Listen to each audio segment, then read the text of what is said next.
Bon, pour une femelle, on peut faire 3 fois. On peut faire 3 fois, mais sauf que si on fait une reproduction avec une femelle aujourd'hui, on va attendre encore 2 mois avant de faire. On attend encore 2 mois avant de faire pour que le matériel génétique, c'est-à-dire les ovocytes, puissent se remettre en place. Et après 3 fois, généralement, les ovaires sont fatigués. C'est un peu comme la ménopause. Donc, on va se vendre comme poisson de table. Et pour le mâle? Pour le mâle et à dissection, on coupe la gonade, c'est-à-dire le testicule, aux 2 tiers. Donc, on coupe le testicule aux 2 tiers, on recourt les mâles. L'avantage avec le silure, c'est que ça a une régénérescence rapide. Donc, lorsqu'on va recoudre, on va laisser en bas de stabulation de remise, c'est-à-dire pour qu'ils reprennent les formes.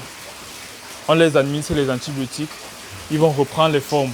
Et après 8 mois, la gonade est régénérée et on peut reprendre l'opération. Est-ce que je me suis fait comprendre? C'est bon, non? J'ai une question. Pourquoi les séparer après injection? Pourquoi?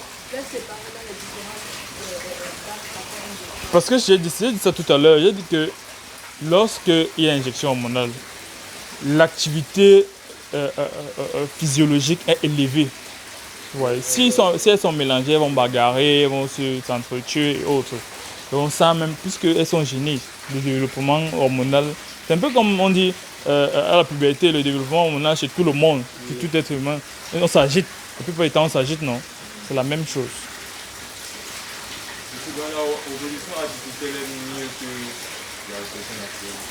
C'est mieux que la reproduction naturelle. Et d'une part, c'est vrai, d'une part, c'est pas vrai. Donc, il n'y a pas de réponse catégorique. Du point de vue de disponibilité, non, profit, ça c'est l'investisseur.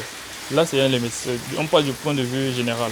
Du point de vue général, du point de vue disponibilité de la protéine à la population, on ne peut pas se fier à la pêche ou alors dans le milieu naturel pour pouvoir avoir la quantité de nourriture, de poissons qu'il faut pour la population.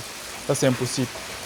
Par contre, quand on fait des reproductions artificielles ici, on a assez de protéines, c'est-à-dire de poissons disponibles pour autant de populations possible. Or, dans le milieu naturel, c'est difficile. Il faut attendre telle période pour aller pêcher et même quand ça sort, c'est très très cher. C'est un peu pareil. Quels sont les désavantages de la reproduction artificielle? Bon, des avantages, vraiment, il n'y a pas d'inconvénients. Sauf s'il y a une mauvaise pratique pendant la reproduction artificielle. S'il y a une mauvaise pratique, par exemple, je ne vais pas citer, bon, en fait, comme en Chine, certaines entreprises en Chine qui font des reproductions pour pouvoir avoir un maximum sans contrôler la qualité. Ouais, si tu fais ce genre de reproduction, là, tu fais une mauvaise pratique. Mais si tu fais une reproduction qui respecte encore le bio, c'est encore bien.